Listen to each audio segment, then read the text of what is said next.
Welcome students, कैसे हैं सभी। आपका अपने चैनल क्विक साइंस में बहुत बहुत वेलकम है। जैसा कि हम सीटेट साइंस पेपर 2 के लिए जुलाई 2023 की तैयारी कर रहे हैं और उसी में हम प्रीवियस ईयर पेपर सॉल्यूशन 2022-23 जो हैं, जो लेटेस्ट हुए थे, वो सारी शिफ्टों के क्वेश्चन पेपर देख रहे हैं। और ये आपके लिए मोस्ट इंपॉर्टेंट है अगर आप 2023 जुलाई का पेपर देने वाले हैं। इसी में आज हम 13 जनवरी 2023 का पेपर सॉल्यूशन देखेंगे। जो मेरे को रेस्पॉन्स शीट थी वो मनु कुमार ने भेजी थी, तो उनको बहुत बड़ा थैंक्स कि उन्होंने अपनी रेस्पॉन्स शीट भेजी और उसी की वजह से हम ये पेपर सॉल्व कर पा रहे हैं। अगर अभी भी आपके पास अपनी कैंडिडेट रेस्पॉन्स शीट है तो प्लीज़ उसको मेल आईडी shilpi.ch511@gmail.com पर सेंड करें, ताकि हम सारे के सारे पेपर सॉल्यूशन जो हैं वो सॉल्व कर पाएँ। स्पेसिफिकली अगर आपके पास 20, 23 जनवरी और 12 जनवरी की अगर रेस्पॉन्स शीट है तो प्लीज़ उनको ज़रूर मेरी मेल आईडी shilpi.ch511@gmail.com पर भेज दें। या फरवरी में जो पेपर हुए थे उनकी रेस्पॉन्स शीट हैं तो प्लीज़ वो ज़रूर शेयर करें। उससे बहुत ज़्यादा हेल्प जो है जिन बच्चों का एग्ज़ाम आगे होने वाला है उनको हो जाएगी। तो प्लीज़ अपनी रेस्पॉन्स शीट शेयर करें अगर आपके पास अवेलेबल है। तो चलिए शुरू करते हैं, क्लास देखते हैं 13 जनवरी 2023 का पेपर सॉल्यूशन। और इसी में पहला क्वेश्चन जो एग्जाम में बना वो ये था, which of the following is a set of oviparous animal. निम्न में से कौन सा अंड प्रजनन पशु का समुच्चय है। देखिए, दो तरह के एनिमल होते हैं, दो तरह के पशु होते हैं। एक होते हैं वीवीपोरस, एक होते हैं ओविपोरस। वीवीपोरस को हिंदी में बोलते हैं जरायुंज। जरायुज मतलब जो अपने बच्चों को जन्म देते हैं, जैसे हम ह्यूमन बीइंग में जो फीमेल होती हैं। बेसिकली इसमें ज़्यादातर कौन से जाते हैं, मैमल्स, जो जिनके अंदर मैमिलरी ग्लैंड होता है जो दूध स्त्रावित करते हैं। मैमिलरी ग्लैंड होता है जिसमें से मिल्क निकलता है। तो जो मैमल्स होते हैं वो वीवीपोरस ही होते हैं। कैसे होते हैं, जरायुंज ही होते हैं, वीवीपोरस ही होते हैं। तो इसमें ह्यूमन बीइंग आ जाएंगे, ब्लू व्हेल जो है वो इसमें आ जाएगी। तो जितने डॉग, कैट, बफेलो, ये सारे के सारे सब क्या हैं, सब अपने बच्चों को जन्म देते हैं। जैसे कंगारू हो गया, ये भी अपने बच्चों को जन्म देता है। तो ये जो अपने यंग वंस को जन्म दे रहे हैं वो आपके वीवीपोरस होते हैं। और जो अंडे देते हैं, यहाँ पर लिखा भी है हिंदी में अंड प्रजनन, जो अंडे देते हैं वो आपके ओविपोरस होते हैं। और इसी ओविपोरस में आपके याद रखेंगे जितनी भी इंसेक्ट्स होती हैं, ज़्यादातर याद रखेंगे, इंपॉर्टेंट है, जितने भी इंसेक्ट्स होते हैं याद रखेंगे वो ओविपोरस में ही आते हैं, अंड प्रजनन में ही आते हैं। फ्रॉग हो गया, जितने भी रेप्टाइल होंगे, है ना, जैसे लिजार्ड हो गई, स्नेक हो गया, जो रेंग के चलते हैं, रेप्टाइल हो गए, जो चिकने हैं रेप्टाइल होंगे, वो ज़्यादातर सब किस में आते हैं, वो ओविपोरस में ही आते हैं। याद रखेंगे, जैसे हैन हो गई, हैन भी अंडा देती है। डक जो होती है वो अंडा देती है। मोस्टली फिशेज़ जो हैं वो अंडे देती हैं। ब्लू व्हेल की बात यहाँ पर नहीं हो रही है। शार्क हो गया, ठीक है। पेंगुइन हो गया, पेंगुइन इंपॉर्टेंट है, याद रखें, क्योंकि एनसीईआरटी में वैसे भी पेंगुइन का जिक्र हुआ है। तो पेंगुइन आपकी क्या है, पेंगुइन अभी अंडे देती है, ओविपोरस है। बटरफ्लाई जो कि इंसेक्ट में आ जाएगी। ऑक्टोपस, फ्रॉग, सिल्क वॉर्म के बारे में भी एनसीईआरटी में अच्छे से बात हुई। तो हो सकता है आगे कभी आपसे सिल्क वॉर्म के बारे में पूछ ले। तो सिल्क वॉर्म भी क्या करता है, अंडे, वो भी इंसेक्ट की कैटेगरी में आता है, तो वो भी अंडे देता है। तो याद रखेंगे मोस्टली जो इंसेक्ट हैं वो क्या हैं, वो आपके अंड प्रजनन है, ओविपोरस एनिमल है। तो उन्हीं का सिलेक्शन हमें यहाँ पर करना था। देखिए, जो रैट है, जो चूहा होता है, ये आपका वीवीपोरस होता है, क्योंकि ये मैमलरी ग्लैंड इसके अंदर होता है। ये मिल्क जो है ये मैमल के अंदर आता है, रैट। तो ये अपने यंग वंस को जन्म देता है। तो यहाँ से रैट की वजह से ये ओविपोरस नहीं होगा। अगर मैं यहाँ पर बात करूँ, बिल्कुल देखिए सेकंड ऑप्शन बिल्कुल ओविपोरस का ही एग्जाम्पल देता है। जो मेंढक है, फ्रॉग है, जो शर्प है, स्नेक है, जो हैन है, मुर्गी है, ये सारे के सारे ओविपोरस में आते हैं। ये अंड प्रजनन है। यहाँ पर रैट दे रखा है, इसी वजह से फिर से ये बाहर। और यहाँ पर कंगारू दे रखा है। ये जो कंगारू होता है ये भी अपने यंग वंस को जन्म देता है, बच्चों को जन्म देता है, इसी वजह से ये वीवीपोरस है। तो ऑप्शन नंबर सेकंड यहाँ पर आंसर होगा। Next question, second question, which of the following is or are asexual mode of reproduction in animal. निम्न में से कौन सा पशुओं में अलैंगिक प्रजनन प्रणाली है। देखिए, अलैंगिक प्रजनन क्या होता है, असेक्सुअल मोड ऑफ रिप्रोडक्शन क्या होता है, जिसमें दो पेरेंट्स की ज़रूरत नहीं होती। जैसे जो ह्यूमन होते हैं उनमें सेक्सुअल रिप्रोडक्शन होता है, एक मेल गैमेट होता है और एक फीमेल गैमेट होता है ना, तब पूरा फर्टिलाइजेशन होता है। लेकिन असेक्सुअल में क्या होता है, एक ही सिंगल पेरेंट जो है वो अपना रिप्रोडक्शन करता है, वहीं से जो है प्रजनन होता है। तो वो आपका असेक्सुअल मोड होता है रिप्रोडक्शन का, आपका अलैंगिक प्रजनन में आता है। तो देखिए यहाँ पर जो बडिंग है, बडिंग कौन करता है, ये आपका हाइड्रा करता है, जिसे हम हिंदी में क्या बोलते हैं, आपका मुकुलन बोलते हैं। ये जो बडिंग है हाइड्रा में होती है। हाइड्रा जो होता है वो अपने बड निकालता है, कली निकालता है, और वही एक तरह से नया जो है हाइड्रा उत्पन्न होता है। तो ये आपकी अलैंगिक मतलब सिंगल हाइड्रा ने ही क्या करा, रिप्रोडक्शन जो है वहाँ पर करा, प्रजनन जो है वो कहाँ पर करा, तो ये आपका असेक्सुअल मोड में आ जाएगा। बाइनरी फिजन, ये देखिए जो द्विखंडन है, बाइनरी फिजन है, ये हमें अमीबा में देखने को मिलता है। तो ये हमें अमीबा में देखने को मिलता है। अमीबा ब्रेक डाउन हो जाता है तो वो बाइनरी फिजन है, उसमें भी सिंगल पेरेंट्स ने क्या करा, रिप्रोडक्शन करा, तो वो असेक्सुअल में आ जाएगा। बाकी in vitro fertilisation to produce test tube baby नहीं, इसमें मेल और फीमेल के दोनों गैमेट जो हैं वो लिए जाते हैं, भले ही चाहे वो अलग प्रोसेस में होता है, बाहर होता है, लेकिन उसमें दोनों के ही गैमेट जो हैं वहाँ पर आ रहे हैं। इस वजह से सी नहीं होगा, A and B, it means option number 1 जो है वो यहाँ पर हमारा आंसर हो जाएगा। और असेक्सुअल मोड क्या होता है ये भी अब आपको अच्छे से क्लियर हो गया होगा। नेक्स्ट क्वेश्चन देखते हैं, क्वेश्चन नंबर 3, काफ़ी अच्छा क्वेश्चन था। Which of the following properties does and electroscope make use to test whether an object is carrying charge और नॉट। कोई वस्तु या पदार्थ आवेशित है या नहीं, यह जांचने के लिए एक विद्युतदर्शी निम्न में से कौन से गुणधर्म का उपयोग करेगा। इलेक्ट्रोस्कोप बेसिकली यहाँ पर इलेक्ट्रोस्टैटिक करंट की बात कर रहा है। नोट्स में आपको सब मिलेगा, नोट्स में इलेक्ट्रोस्टैटिक करंट और अभी पीछे जो था रिप्रोडक्शन, सेक्सुअल सब मैंने बहुत अच्छे से वहाँ पर इस बार लिख के दिया है। बिल्कुल अच्छे नोट्स हैं आपके लिए। NCERT 6, 7, 8 को सबको अच्छे से बहुत ही बढ़िया तरीके से कवर किया गया है। अगर आपको नोट्स लेने हैं तो मेरी मेल ID है शिल्पी CH, अभी पीछे भी थी, शिल्पी CH511@gmail.com पर आप मेल करेंगे, 120 रुपीज़ पे करेंगे, नोट्स मिलेंगे, साथ में सारे प्रीवियस ईयर विद आंसर्स भी आपको मिल जाएंगे। इलेक्ट्रोस्टैटिक करंट, जैसे बचपन में क्या होता था, हम अपने सिर से क्या करते थे, स्केल को रगड़ा करते थे, और जो पेपर के टुकड़े होते थे अगर उस पर स्केल को लेकर जाते थे तो पेपर के टुकड़े जो हैं वो स्केल से अट्रैक्ट होते थे। तो बेसिकली क्या होता था, उन पर चार्ज आ जाता था, एक तरफ निगेटिव चार्ज आ जाएगा, एक तरफ पॉजिटिव चार्ज आ जाएगा, जिसकी वजह से अट्रैक्शन हो रहा है। तो ये जो चार्ज आ गया है, ये कौन सी प्रॉपर्टीज़ है जिससे हम ये टेस्ट कर सकते हैं कि एक ऑब्जेक्ट पे चार्ज है या नहीं है। देखिए like charges repel each other, बिल्कुल। देखिए कभी कभी क्या होता है, जब सिर पर हम गुब्बारा लगाते हैं तो गुब्बारा दूर भागता है, तो उस केस में ही या फिर अट्रैक्शन या रिपल्शन के थ्रू ही आप बता पाएंगे कि एक ऑब्जेक्ट पर चार्ज है, पॉजिटिव हो चाहे निगेटिव हो, वो चार्ज है या नहीं है। ठीक है, चार्ज का यूनिट क्या होता है, कूलम। तो याद रखेंगे चार्ज का बारे में कैसे पता चलेगा, अगर वो अट्रैक्शन या रिपल्शन कर रहा है। तो जब दो ऑब्जेक्ट रिपल्शन कर रहे हैं इट मीन्स उन पर चार्ज हैं, तो ऑप्शन नंबर 1 ही जो है वो यहाँ पर बिल्कुल सही हो जाएगा। समान आवेश एक दूसरे को प्रतिकर्षित करते हैं। फ्लो ऑफ चार्ज का यहाँ पर कोई मतलब नहीं है। देखिए यहाँ पर चार्ज फ्लो नहीं करती है। जो इलेक्ट्रोस्टैटिक करंट होता है, स्थिर विद्युत जो होता है, इसमें जो चार्ज होते हैं ना वो क्या होते हैं, वो जो ऑब्जेक्ट है ना वो चार्ज अप हो जाता है, पॉजिटिव एक तरफ आ जाते हैं, नेगेटिव एक तरफ हो जाते हैं, वो चार्ज अप हो जाता है, ना कि उसमें जो चार्ज है फ्लो करने लगता है। जो फ्लो करेगा चार्ज तब वो करंट उत्पन्न करेगा, लेकिन यहाँ पर इलेक्ट्रिक करंट की बात नहीं हो रही, इलेक्ट्रोस्टैटिक करंट की बात हो रही है। इलेक्ट्रोस्टैटिक में फ्लो ऑफ चार्ज नहीं होता, तो ये तो यहाँ पे बाहर हो गया।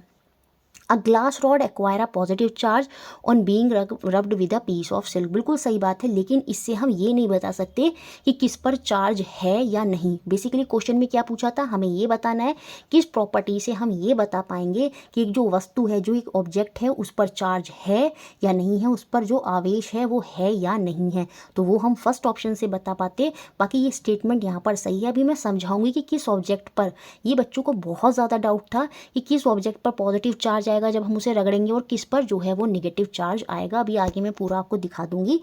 There are 2 kind of charge, positive charge और नेगेटिव चार्ज। आवेश 2 प्रकार के होते हैं, एक धनात्मक होता है और एक आपका ऋणात्मक आवेश होता है, बिल्कुल सही बात है, लेकिन इससे हम ये टेस्ट नहीं कर पाएंगे कि कोई वस्तु आवेशित है या नहीं है। तो इस वजह जिससे हम ये प्रॉपर्टी से बता पाएंगे वो ऑप्शन नंबर 1 होगा। अब देखिए यहाँ पर समझिए, यहाँ पर कुछ जो ये एक टेबल दी है, इस टेबल के आधार पर जो ऑब्जेक्ट पहले नंबर पर है और जो ऑब्जेक्ट दूसरे नंबर पर होगा, कोई 2 ऑब्जेक्ट ही आपस में रब करे जाएंगे जैसे।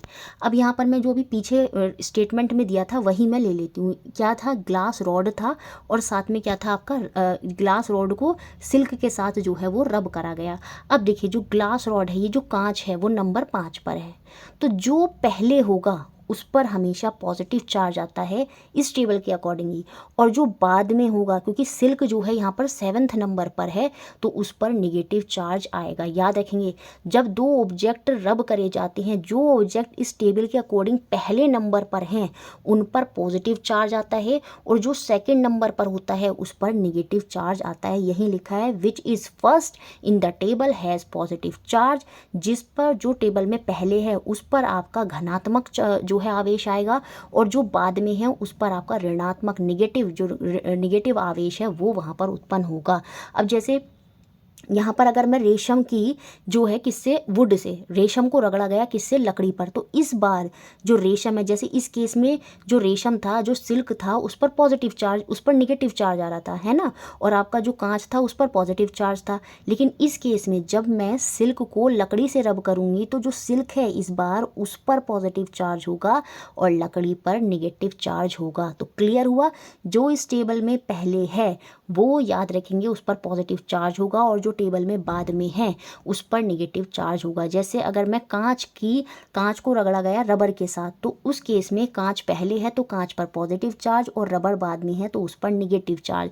सेम ऐसे ही अगर पूछा जाता क्या कहते हैं, रेजिन को रब करा किसके साथ, आपके चमड़े के साथ, है ना, अगर रेजिन को इसके साथ रब करा गया तो उस केस में जो पहले है उस पर पॉजिटिव चार्ज और जो टेबल में बाद में है उस पर निगेटिव चार्ज। तो इसका स्क्रीनशॉट आप खींच लीजिएगा, लगभग इन्हीं में से 2-4 में से आपसे पूछ लेगा।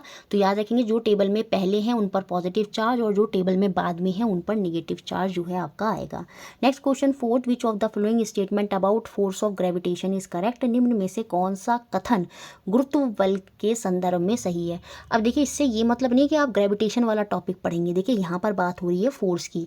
जब एनसीईआरटी में फोर्स पढ़ते हैं, बल पढ़ते हैं, तो वहाँ पर जो सबसे इंपॉर्टेंट कॉन्सेप्ट है चैप्टर में वो यही है कि कौन से संपर्क बल हैं और कौन से असंपर्क बल हैं, कौन से कॉन्टैक्ट फोर्स हैं और कौन से नॉन कॉन्टैक्ट फोर्स हैं। जो संपर्क बल होते हैं, जो कांटेक्ट फोर्स होते हैं, उनमें दो ऑब्जेक्ट एक दूसरे के कांटेक्ट में आएंगे, एक दूसरे के साथ आएंगे, तभी वहाँ पर जो बल है, जो फोर्स है वो कार्य करेगा। जैसे आपका मस्कुलर फोर्स, याद रखेंगे ये जो मस्कुलर फोर्स होती है ये भी आपकी कैसी होती है, ये आपकी कांटेक्ट फोर्स होती है। जैसे आपको ग्लास को पकड़ना है तो आपके हाथ ने ग्लास को पकड़ा, वहाँ पर मसल्स ने वर्क किया, तो मस्कुलर फोर्स जो होती है वो कांटेक्ट फोर्स होती है। सेम ऐसी जो फ्रिक्शन फोर्स होती है, जो घर्षण बल होता है, वो भी आपका कैसा होता है, कांटेक्ट फोर्स होता है। लेकिन जो नॉन कांटेक्ट फोर्स होता है, असंपर्क बल होता है, उसमें ऑब्जेक्ट एक दूसरे के कांटेक्ट में नहीं आते। जैसे मैग्नेटिक फोर्स जो होती है, क्योंकि मैग्नेट में क्या होता है, अगर ऑब्जेक्ट दूर भी रखा है तब भी वो उसको खींचने की कोशिश करेगी, तो इट मीन्स ऑब्जेक्ट एक दूसरे के कांटेक्ट में बिना फोर्स लगा रही हैं, तो वो आपकी नॉन कांटेक्ट या असंपर्क बल होता है, जिसमें आपका मैग्नेटिक फोर्स आ जाता है। ग्रेविटेशनल फोर्स, जैसे पृथ्वी हर चीज़ को अपनी तरफ खींचने की कोशिश कर रही है, तो ग्रेविटेशनल फोर्स, आपका मैग्नेटिक फोर्स। अभी जो हम पीछे देख रहे थे इलेक्ट्रोस्टैटिक, देखिए इलेक्ट्रोस्टैटिक में भी अभी क्या हो रहा था, जो स्थिर विद्युत था उसमें भी क्या होता है, पॉजिटिव निगेटिव चार्ज आ रहे थे दोनों ऑब्जेक्ट पे, और दोनों ऑब्जेक्ट दूर से ही क्या कर रहे थे, एक दूसरे को या तो अट्रैक्ट कर रहे हैं या रिपेल कर रहे हैं। तो वो जो इलेक्ट्रोस्टैटिक करंट वाला चार्ज था वो भी आपका नॉन कॉन्टैक्ट फोर्स में, असंपर्क बल में आएगा। तो पहला पॉइंट यहाँ पर सही है, it is a non contact force. बिल्कुल, ये आपकी जो होती है वो नॉन कॉन्टैक्ट फोर्स होती है। तो ऑप्शन नंबर 1 जो है वो यहाँ पर हमारा सही हो गया। नेक्स्ट क्वेश्चन देखते हैं, question number 5th, a sample of water began to freeze. देखिए ये क्वेश्चन अभी जब हमने शायद 9 जनवरी या 10 जनवरी की शिफ्ट का क्वेश्चन करा था वहाँ भी था। A sample of water began to freeze at -3 degree at normal temperature and pressure. What can you say about its boiling point? सामान्य ताप और दाब पर एक जल का नमूना -3 डिग्री सेल्सियस पर जमना शुरू हो जाता है। इसके कथनांक के बारे में आप क्या कह सकते हैं। देखिए, जब मैं प्योर वाटर की बात करती हूँ, जो हम वाटर पीते हैं उसे प्योर वाटर ही हम कंसिडर करते हैं, और उसका जो बॉइलिंग पॉइंट होता है वो 100 डिग्री सेल्सियस होता है, जिस पर वो क्या होने लगता है, भाप बनना शुरू करता है। और जो नॉर्मल जो प्योर वाटर है उसका फ्रीजिंग पॉइंट जो होता है वो 0 डिग्री होता है, जिस पर वो जमना शुरू कर देता है। तो ये प्योर वाटर की बात हो रही है। लेकिन अब यहाँ पर जो वाटर का सैंपल है, इट मीन्स वो प्योर नहीं है, तभी वो फ्रीज कर रहा है किस पर, -3 डिग्री सेल्सियस पर। याद रखेंगे, अगर वो फ्रीज कर रहा है -3 डिग्री सेल्सियस पर, तो उसके बॉइलिंग पॉइंट पर क्या प्रभाव पड़ेगा। तो याद रखेंगे वो भी ज़्यादा डिग्री पर बॉइलिंग पॉइंट होगा, क्योंकि पहले अगर फ्रीजिंग पॉइंट किसी वस्तु का कोई वस्तु 0 डिग्री पर जम रही थी नॉर्मली, लेकिन अब वही वस्तु क्या होगा, वही पानी जो है वो 0 डिग्री पर ना जमकर -3 डिग्री पर जम रहा है। तो जब फ्रीजिंग पॉइंट कम हो गया तो सीधी सी बात है बॉइलिंग पॉइंट जो पहले 100 डिग्री था वो भी अब क्या हो जाएगा, उससे ज़्यादा हो जाएगा। तो बॉइलिंग पॉइंट भी यहाँ पर 100 डिग्री से ज़्यादा होगा। दोनों एक दूसरे के अपोजिट चलेंगे। याद रखिए, फ्रीजिंग पॉइंट घटेगा तो बॉइलिंग पॉइंट बढ़ेगा, आप इतना याद रख लीजिए, ठीक है। तो यहाँ पर क्या होगा, ये जो बॉयल करेगा पानी वो 100 डिग्री से ज़्यादा सेल्सियस पर जो है वो उबलेगा। तो ऑप्शन नंबर सेकंड जो है वो यहाँ पर सही हो जाएगा। नेक्स्ट क्वेश्चन, क्वेश्चन नंबर 6, यहाँ पर टेबल दी है। यहाँ पर जो ऑर्गन है, पहले इंग्लिश में देखते हैं फिर हिंदी में देखेंगे। कुछ ऑर्गन्स दिए हैं, कौन कौन से जूसेस वहाँ से सीक्रेट होते हैं, और फूड कंपोनेंट एक्टेड अपॉन, ये हमको यहाँ पर दे रखा है। कुछ मिसिंग है वो उनको हमें यहाँ पर मिलान कर रखा है। ये जो ऑर्गन दे रखे हैं हमारे डाइजेस्टिव सिस्टम के कुछ ऑर्गन्स हैं, जूसेस जो वो सीक्रेट कर रहे हैं, और food component they act on, ठीक है, किस खाने के किस कंपोनेंट पर वो एक्ट करते हैं। अब जैसे माउथ होता है, माउथ क्या कि जो स्लाइवरी ग्लैंड होता है, माउथ के अंदर हमारी ग्रंथि होती है स्लाइवरी ग्रंथि, जिसे हम हिंदी में लाला ग्रंथि बोलते हैं। तो ये जो स्लाइवरी ग्लैंड होता है ये एंजाइम रिलीज करता है आपका कौन सा, एमाइलेज। तो बेसिकली ये जो स्लाइवा होता है ये क्या करता है, जो भोजन में स्टार्च होती है उसको जो है शुगर में कन्वर्ट करने का, माल्टोज में कन्वर्ट करने का काम करता है। तो ये जो स्लाइवा है किस पर काम कर रहा है, ये जो फूड के अंदर स्टार्च है, मंड है, उस पर ये वर्क कर रहा है। तो हमें वो ऑप्शन ढूंढना होगा जहाँ पर पहले में स्टार्च आएगा, एक मात्र थर्ड ऑप्शन में ही दे रखा है, और यही हमारा आंसर हो जाएगा। जो स्टमक में आपके डाइजेस्टिव जूसेस होते हैं, देखिए हमारे स्टमक के अंदर क्या होती है, डाइजेस्टिव ग्लैंड होता है ना, पाचन ग्रंथि भी होती है, उसमें बहुत सारे एंजाइम्स जो हैं रिलीज होते हैं। जैसे उसमें रिलीज होता है क्या, पेप्सिन, और ये जो पेप्सिन एंजाइम होता है ये क्या करता है, ये प्रोटीन के ब्रेक डाउन करने में हेल्प करता है। तो याद रखेंगे प्रोटीन का ब्रेकडाउन डाइजेस्टिव जूसेस में भी कौन सा, पेप्सिन एंजाइम जो होता है ये आपके प्रोटीन के ब्रेक में मदद करता है। तो यहाँ पर ये प्रोटीन से मैच कर जाएगा। लीवर कौन सा जूस सीक्रेट करता है, ये हमारा बाइल सीक्रेट करता है, और ये किस कंपोनेंट पर एक्ट करता है फूड के, ये फैट पर काम करता है। ये फैट को फर्दर ब्रेक डाउन करता है फैटी एसिड में, कहाँ पर, स्मॉल इंटेस्टाइन में। और ये स्मॉल इंटेस्टाइन में कब जाएगा, जब उसको ज़रूरत होगी, और तब तक के लिए ये कहाँ स्टोर होता है, ये हमारे गैल ब्लैडर में जो पित्ताशय है वहाँ पर स्टोर होता है। तो ऑप्शन नंबर 3 यहाँ पर आंसर होगा। सेम ऐसे हिंदी में है, अंग का नाम, उसके अंदर से कौन सा पाचन रस स्थापित हो रहा है, और किस खाद्य घटक पर वो कार्य करता है, ये हमको बताना था। जो मुंह होता है उसमें लार होती है, और ये जो लार है वो किस पर काम करती है, ये मंड पर, जो स्टार्च होती है मंड होती है ये उस पर कार्य करती है। सेम ऐसे हमारा स्टमक होता है, अमाशय होता है, और अमाशय में होता है पाचन रस, और ये जो पाचन रस में भी जो एक एंजाइम होता है कौन सा, पेप्सिन, वो किस पर काम करता है, वो प्रोटीन को ब्रेक डाउन करने में मदद करता है। हमारा जो यकृत है वो क्या स्त्रावित करता है, वो पित्त स्त्रावित करता है, और ये किस खाद्य कंपोनेंट पर उसको ब्रेक डाउन करने में मदद करता है, वसा। ये जो वसा होती है, फैट होता है, उसके ब्रेक डाउन में काम करता है। तो ऑप्शन नंबर 3 यहाँ पर हमारा आंसर होगा। नेक्स्ट क्वेश्चन 7, ये क्वेश्चन आएगा, इंपॉर्टेंट है, याद रखेंगे। यहाँ पर हमें खरीफ की जो फसलें हैं उनका जो समुच्चय है वो यहाँ पर पहचानना है।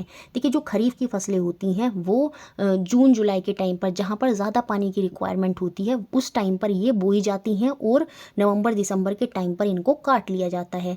जबकि जो रबी की फसल होती हैं वो जाड़ों की फसल होती हैं, जैसे नवंबर दिसंबर के टाइम पर उनको बोया जाएगा, और अप्रैल, जैसे अभी गेहूँ की कटाई हो रही है, ऑलमोस्ट हो गई है, तो अप्रैल मई के टाइम में उनको क्या कर लिया जाता है, हार्वेस्ट कर लिया जाता है, काट लिया जाता है। तो वो रबी की फसल होती हैं। तो रबी की फसल के जो उदाहरण हैं वो याद रखेंगे। इसमें सबसे इंपॉर्टेंट है आपका गेहूं।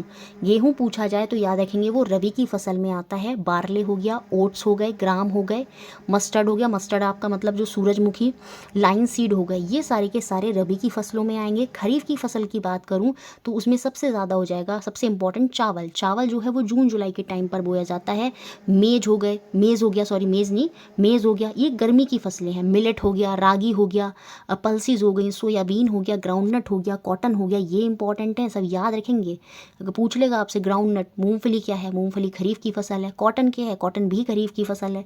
तो यहाँ पर खरीफ की फसल का उदाहरण कौन सा हो जाएगा आपका, ऑप्शन नंबर 1 ही यहाँ पर दिख रहा है, धान, कपास और मूंगफली, ये सारी की सारी खरीफ की फसलें होती हैं। उसके अलावा जो मटर है, जो पी होती है, वो भी आपकी विंटर की फसल होती है मस्टर्ड, जो सूरजमुखी है, सरसों सॉरी जो है वो सूरजमुखी से ही होती है सरसों, तो जो सरसों है मस्टर्ड है वो भी आपकी सर्दी की ही फसल है। सेम ऐसे यहाँ पर ग्राम और पी हो गए, यहाँ पर पी हो गई, मटर जो हो गई, ये आपकी सब क्या है, ये रबी की फसलें होती है। हमें ऑप्शन सेलेक्ट करना था खरीफ की फसल का, तो ऑप्शन नंबर 1 जो है वो यहाँ पर आंसर होगा। नेक्स्ट क्वेश्चन 8, हर शिफ्ट में ये क्वेश्चन आया और अब तो मुझे लगता है एक्सप्लेन करने की बहुत ज़्यादा ज़रूरत नहीं है।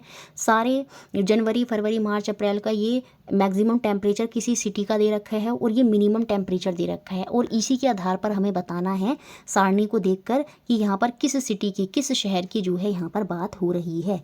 देखिए जनवरी के टाइम में यहाँ मिनिमम टेम्परेचर 7.5 लगभग 7.7 है, तो शिमला तो बाहर हो जाएगा, क्योंकि शिमला में जनवरी के टाइम में जो मिनिमम टेम्परेचर है वो 0 से कम हो जाता है, या 1 डिग्री 0 डिग्री माइनस में भी चला जाता है शिमला के केस में। चेन्नई में हमेशा टेम्परेचर ऑलमोस्ट सेम सा ही रहता है, मैक्सिमम 35 जाता है और मिनिमम 20 रहता है, जो साउथ के रीजन होते हैं। तो साउथ के टाइम में जनवरी में भी 20 डिग्री के अप्रॉक्स जो है वो टेम्परेचर होता है, तो चेन्नई बाहर हो गया। अब कन्फ्यूज़न होगा न्यू दिल्ली और बीकानेर में। बीकानेर की मैं बात करूँ तो ये आपका राजस्थान में आएगा, तो यहाँ पर मई जून में 38 डिग्री ना होकर यहाँ पर टेम्परेचर ज़्यादा होगा, यहाँ पर टेम्परेचर आपको 40 प्लस 45 भी देखने को मिल सकता है। इसी वजह से बीकानेर भी यहाँ से बाहर होगा। तो यहाँ पर बात किसकी हो रही है, कौन से शहर की बात हो रही है, यहाँ पर बात हो रही है नई दिल्ली की। अब तो नई दिल्ली में भी बहुत ज़्यादा टेम्परेचर रहता है, इस बार इतना नहीं है, लेकिन हमें ओवरऑल देखकर चलना है, एवरेज टेम्परेचर को बताना है, तो इस हिसाब से ऑप्शन नंबर 1 जो है वो यहाँ पर हमारा आंसर होगा। नेक्स्ट क्वेश्चन 9th, अच्छा क्वेश्चन है, ध्यान से समझने की कोशिश करें। A teacher explain the structure and the function of human आई। एक अध्यापिका मनुष्य की आँख और उसकी संरचना क्या है और उसके कार्य के बारे में समझाने के लिए कैमरे से सदस्य को उदाहरण स्वरूप लेकर पढ़ाती है, तो निम्न में से किस पहलू में यह सदस्यता नहीं है। देखिए evolving the analogy of camera with the which the students are already familiar with. देखिए बच्चों को आँखों का स्ट्रक्चर और फंक्शन नहीं पता, लेकिन बच्चों को कैमरा का स्ट्रक्चर और फंक्शन पता है। तो टीचर क्या कर रही है, एक टॉपिक को पढ़ाने के लिए जब किसी और टॉपिक से उसको समझाने की कोशिश करती है, तो याद रखेंगे वो हमेशा एनालॉजी होती है। मुझे समझाना था ह्यूमन हार्ट और मैं उसको किसी इलेक्ट्रिक करंट के थ्रू या पोटेंशियल के थ्रू किसी और चीज़ के थ्रू अगर मैं उसको समझाने की कोशिश कर रही हूँ, तो याद रखेंगे वो हमेशा एनालॉजी में आता है, वो आपकी सदस्यता होती है जब हम किसी को समझाने के लिए किसी और चीज़ का उदाहरण लेते हैं। ठीक है, तो ये टीचर कर रही है क्योंकि बच्चों को कैमरे के बारे में ज़्यादा अच्छे से पता था, इसलिए टीचर आई का स्ट्रक्चर और फंक्शन समझाने के लिए क्या कर रही है, कैमरे का जो है वहाँ पर प्रयोग कर रही है, तो ये एनालॉजी ही होती है। तो यहाँ पर पूछ रहा है कौन सा इसमें एनालॉजी को होल्ड नहीं करेगा, कौन सा यह यहाँ पर पहलू जो है में यह सदस्यता नहीं है, ये हमको यहाँ पर बताना है। I form an erect image. देखिए रेटिना पे भले ही आपकी इमेज जो होती है वो इन्वर्टेड होती है, लेकिन जो हमारी आई बाद में नर्व्स की वजह से फॉर्म करती है वो इमेज इरेक्ट ही होती है, जबकि कैमरा में जो इमेज फॉर्म होती है वो इन्वर्टेड होती है।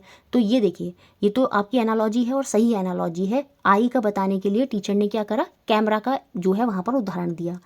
Camera has a concave lens, camera में कॉन्केव लेंस होता है जबकि आंखों में कॉन्वेक्स लेंस होता है। ये बात भी बिल्कुल सही, और अब आप ये बात याद भी रख लेंगे, ठीक है, एग्जाम में बन सकती है कि कैमरा में कौन सा लेंस होता है।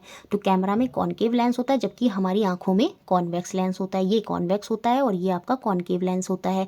कॉन्वेक्स लेंस जो होता है वो कन्वर्जिंग लेंस होता है, याद रखेंगे, और जो कॉन्केव लेंस होता है वो डाइवर्जिंग लेंस होता है। उसमें किरणें जो हैं दूर दूर जाती हैं और इसमें किरणें जो होती हैं कॉन्वेक्स में एक बिंदु पर आकर मिल जाती हैं। तो ये एनालॉजी भी सही है ना, दोनों का उदाहरण देकर समझा रही है अलग अलग चीज़ों का।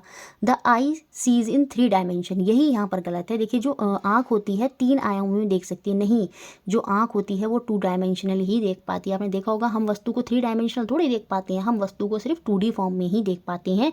While camera can sees in 2 dimension, camera जो है वो 3D भी हो सकता है 2D भी हो सकता है। तो ये जो एनालॉजी यहाँ पर इसने दी है ये सही नहीं है, तो यही यहाँ पर बाहर हो जाएगा और यही हमारा यहाँ पर गलत हो जाएगा। तो ऑप्शन नंबर 3 जो है यहाँ से बाहर हो गया। बाकी 4th ऑप्शन में focal length of human I is fixed and can not be adjusted even slightly, मनुष्य की आँख की जो फोकल दूरी है वो निश्चित होती है, उसे थोड़ा भी संयोजित या व्यवस्थित नहीं किया जा सकता। इसी वजह से तो जो हमारी आँखों में है मायोपिया या हाइपरमाइट्रोपिया जो है वो हो जाता है। मायोपिया में क्या होता है, हमें दूर का दिखाई नहीं देता और पास का दिखाई देता है। मायोपिया को शायद हिंदी में निकट दृष्टि दोष भी बोलते हैं। इसमें क्या होता है, निकट का तो दिखता है दूर का नहीं दिखता। हाइपरमाइट्रोपिया हेटरोपिया में जो होता है आपको उसमें दूर का दिखेगा और पास का नहीं दिखेगा, तो वो इसी वजह से तो नहीं दिख पाता। क्यों? क्योंकि हमारी फोकल लेंथ तो फिक्स है, लेकिन हमारी जो कि वो एडजस्ट नहीं होती। अगर वो एडजस्ट हो पाती तो हमारी जो आँखें हैं वो कभी ख़राब ही नहीं होती। तो इस वजह से क्या है वो फिक्स्ड होता है, ये बात भी सही है। तो एनालॉजी कौन सी यहाँ पर सही से नहीं बताई गई है, वो ऑप्शन नंबर 3 जो है वो यहाँ पर। नेक्स्ट क्वेश्चन देखते हैं, क्वेश्चन नंबर 10। यहाँ पर मैच द फॉलोइंग करनी है। यहाँ पर मेटल की या नॉन मेटल की, धातु या धातु की कुछ प्रॉपर्टी दी हैं जिनका मिलान हमें बताना है कि किस मेटल या नॉन मेटल की यहाँ पर बात हो रही है। देखिए, a metal that is non ductile at room temperature. हो सकता है आप इससे ना पहुँचे, आपको नहीं पता कौन सा मेटल है जो नॉन डक्टाइल होता है रूम टेम्परेचर। डक्टाइल मैंने बताया था ना, तन्यता, जिसको हम खींच के पतले तारों में कन्वर्ट कर सकते हैं। रूम टेम्परेचर पर नॉन डक्टाइल होगा। तो मेटल की बात कर रहे हैं, देखिए आपको पता है ग्रेफाइट जो होता है वो नॉन मेटल है, फॉस्फोरस जो होता है वो नॉन मेटल है, आयोडीन जो है वो नॉन मेटल है। अब यहाँ पर या तो जिंक की बात हो रही है या सोडियम की बात हो रही है, क्योंकि यही दोनों आपके मेटल हैं, धातु हैं। चलिए अब हम और देखते हैं, और कोई मेटल के बारे में दिया है। यहाँ भी देखिए 3 ऑप्शन मेटल के बारे में देखे हैं, जबकि ऑप्शन में यहाँ पर 2 ही मेटल हैं।